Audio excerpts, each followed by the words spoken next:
Syederalun perselingkuhan selalu berujung petaka dalam sebuah hubungan, apalagi perselingkuhan tersebut dilakukan dengan orang terdekat. Seperti kisah wanita ini, suaminya selingkuh dan berzina dengan ibunya sendiri. Kisah wanita yang diselingkuhi suami dengan ibunya sendiri itu viral usai diunggah di akun TikTok @norma_risma. Dalam video itu, Risma begitu tak percaya jika yang berinisial R sudah selingkuh dengan ibu kandung Risma. Perselingkuhan itu terbongkar karena warga sudah curiga dengan R dan mertuanya atau ibunda dari Risma pada 16 November 2022 lalu.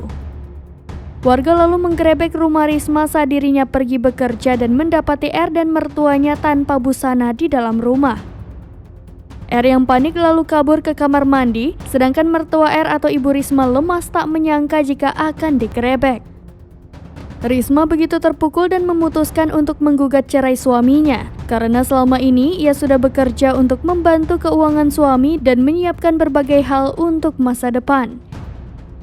Kini, Risma dan suaminya sudah resmi bercerai, sedangkan ibu kandungnya dan ayah kandungnya juga sudah bercerai.